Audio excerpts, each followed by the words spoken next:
Salahuddin Al Ayyubi, 1137–1193, known in the West as Saladin, was one of the greatest military leaders and statesmen in Islamic history. He was the founder of the Ayyubid dynasty and is best remembered for his role in the Crusades, particularly for reclaiming Jerusalem from the Crusaders in 1187. His leadership, not only in battle but also in governance, diplomacy, and humanitarian efforts, made him one of the most respected figures in both the Islamic and Western worlds. Early life and education. Salahuddin was born in Tikrit, in present-day Iraq, in 1137 to a Kurdish family. His father, Naam ad-Din Ayyub, was a military commander who served under Imad ad-Din Zengi, a powerful ruler in the Muslim world. The family later moved to Mosul and then to Damascus, where Salahuddin received an extensive education. Unlike many warriors of his time, he was not only trained in military tactics, but also in Islamic law,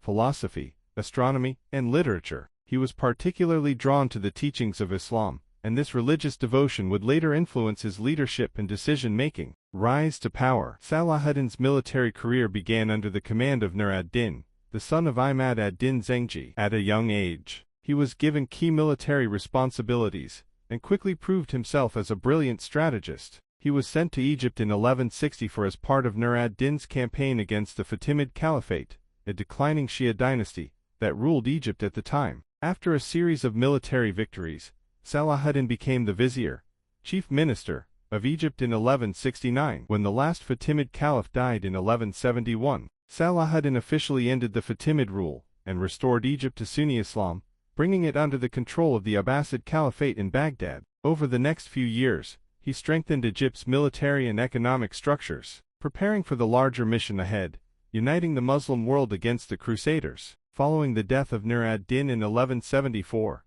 Salahuddin declared himself Sultan of Egypt and Syria and began consolidating power. Over the next decade, he brought Aleppo, Mosul, and other key regions under his control, uniting much of the Muslim world under the Ayyubid dynasty. The Battle of Hattin and the recapture of Jerusalem, 1187. One of Salahuddin's greatest victories came in 1187 at the Battle of Hattin, where he defeated the Crusader forces led by King Guy of Jerusalem. His strategic use of dehydration tactics, cutting off enemy water supplies, led to a decisive victory. This battle paved the way for the reconquest of Jerusalem, the most sacred city in Islam after Mecca and Medina. On October 2, 1187, Salahuddin and his forces entered Jerusalem, reclaiming it after nearly 90 years of Crusader rule. Unlike the Crusaders, who had massacred thousands of Muslims and Jews when they captured the city in 1099, Salahuddin showed great mercy and generosity. He spared civilians, allowed Christians to leave freely or stay peacefully,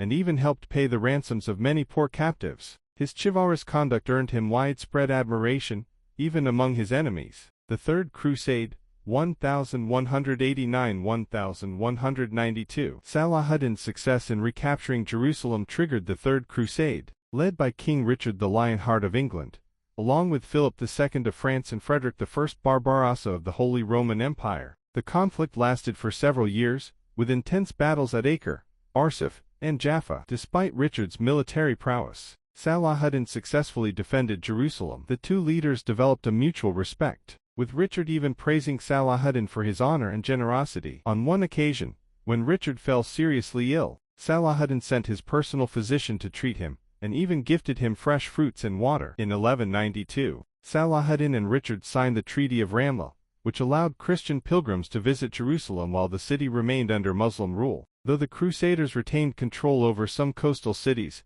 they failed to reclaim Jerusalem, marking a major victory for Salahuddin. Leadership and governance. Beyond his military successes, Salahuddin was an exceptional ruler and administrator. He emphasized justice, education, and economic development. He built hospitals, schools, mosques, and public welfare institutions across his empire. Despite ruling vast territories, Salahuddin lived modestly. He gave away much of his wealth in charity and personally helped widows, orphans, and the poor. Unlike many rulers of his time, he never hoarded riches for himself.